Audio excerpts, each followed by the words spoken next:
business, IT, where the world is today, but more importantly where our customers believe they need to be in the next 3-5 years, and helping map that path. So we're doing some great work like our Enterprise 2020 work, which you might have heard a little bit about, envisioning the future of not just business, but also what that means to technology and to people like us who've got to help make organizations make that transition. So it's a lot of fun. Yeah. So Tim, as a former CIO at some very large places, you bring a little bit different perspective to some of the things that Paul talks about. Well, I'm not so sure it's that different of a perspective, especially now that he's sitting right next to me. But at the same time, I think the question is really how much of it is applicable to the CIO of today versus what the CIO needs to look like in the future. So true. So we've got this term connected intelligence, and then you've provocatively entitled your talk, The Future of the IT Service Desk. Yeah. Let's take that in sequence here. Sure. What is connected intelligence? Well, let's talk about what maybe the opposite of that is. So I have a saying which is that disconnected data is dead data. And one of the challenges we have, I believe, today is there are so many pockets of data that just simply are not brought together. My favorite example would have to be, you've all got call centers, right? We've all dialed into the call center where they ask the question, this call will be monitored for quality of service purposes. And you're sitting there thinking on the phone, I wish you would, because I really dislike your company right now, but I know no one's actually listening. It's getting recorded and then thrown away. It's disconnected from your salespeople, from your customer service managers. Those isolated pools of disconnected data. Let me ask you again your phone number and your email address. Exactly. The third time that you have asked me on this call. Exactly. And the crazy part is we as enterprises have all that information.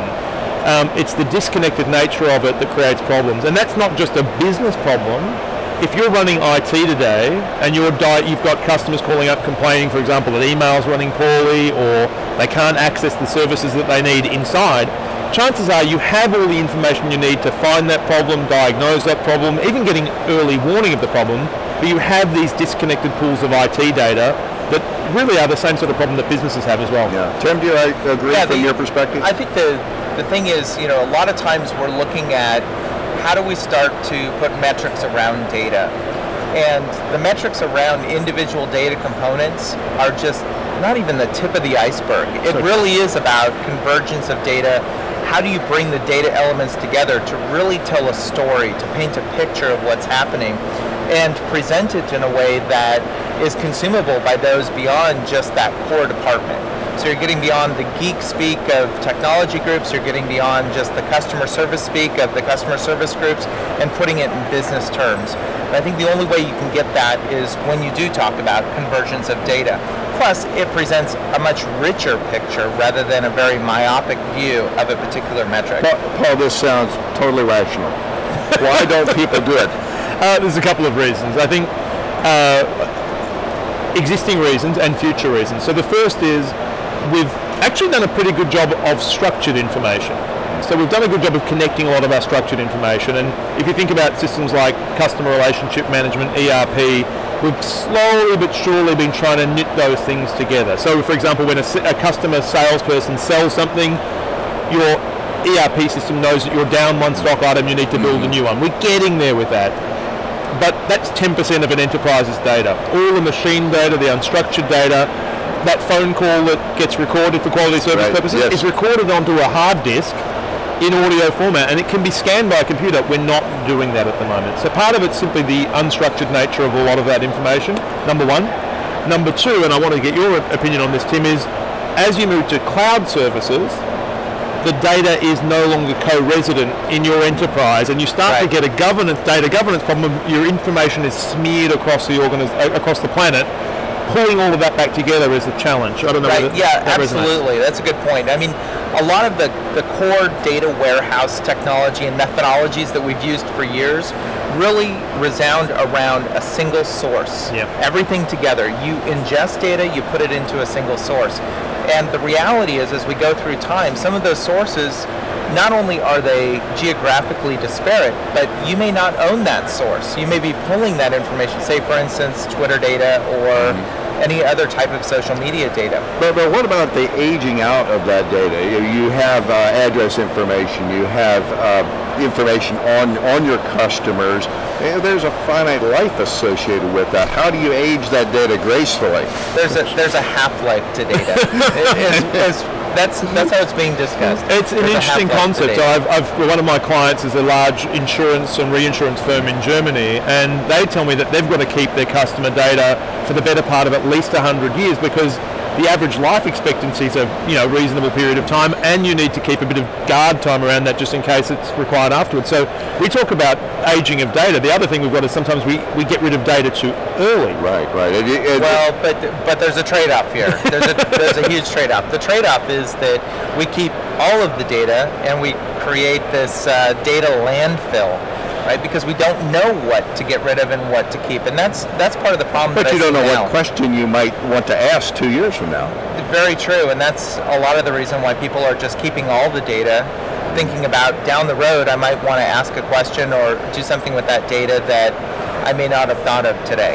Yeah. And that presents a problem because the data growth rates are exponential; they're not incremental. And how do you manage that effectively? Yeah. And then you start getting into correlation with very large data sets. When you have the issue of defensible disposition as well as ultimately there is certain information that if it's kept too long can actually create a litigation problem for you. It's a liability. It's an absolute liability. So it is, I would submit that I won't say an art so much as a very measured and still developing science in terms of how you manage it. Meg talked this morning about the new style of IT of moving up from the cubbyhole in the basement up in the wheelhouse and actually controlling what's going on. Agreed. How does all of this discussion relate to this vision of connected intelligence? So a couple of things I'd submit. So the first is in the new style of IT, I think what we all need to get over is the idea that we're going to build it all ourselves. That we'll, instead of building it all ourselves, we'll be combining services from multiple environments. So we'll be taking services from the cloud, our own on-premises services, and mixing them together. The challenge then becomes, how do you do that in a way that's easy to self-service? How do you do that in a way that is intuitive to your users and transparent as to whether or not it's your cloud service or somebody else's cloud service? So a lot of what this Propel announcement is about enabling you to be able to combine those services from multiple places, but still have the insight and connected intelligence as to what those on-prem and off-prem services are doing, no matter who's providing them. Yeah, this is the classic, just because you can do everything within the traditional IT stack doesn't mean that you should do everything today. And I think one of the aspects is looking at infrastructure, and you start working your way up to higher value functions, and ultimately you get back to information, which is soundly resting within data. Yeah, Tim, a great conversation, and I know that we could continue on, but I wanted to try and wrap it up a little bit. Tim, if you could talk a little bit about what you do at AVOA. So what I do at AVOA is really help CIOs and business leaders with their roadmap, with their strategic planning. When you start thinking about cloud, you start thinking about data and how you're going to leverage it.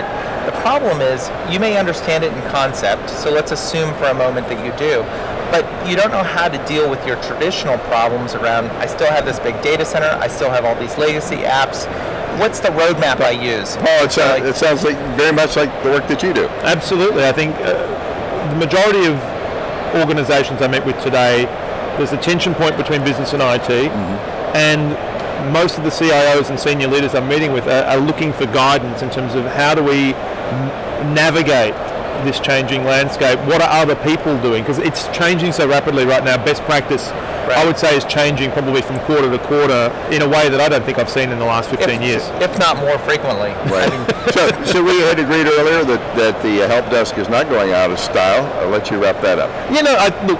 The important point here is that when you're running an organization that's combining services from multiple sources, your end users, your business users still want that, should we say, single throat to choke.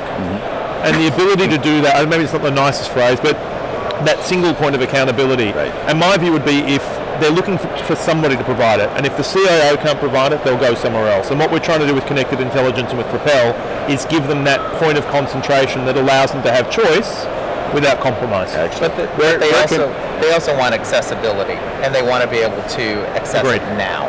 Agreed. Yeah. It's got to be quick. Yeah. So where can people go within HP's website to find more? Right, well, probably the best place to go is the site that we have all of our content on from the show, which is hp.com/go/backstage, and there's a whole bunch of information on there about Propel and all of the other great things we've been announcing. Excellent. Now, you also have a live stream channel from time to time. We've got a live stream channel from time to time. I've got my Twitter handle, which is X the Streams. Right.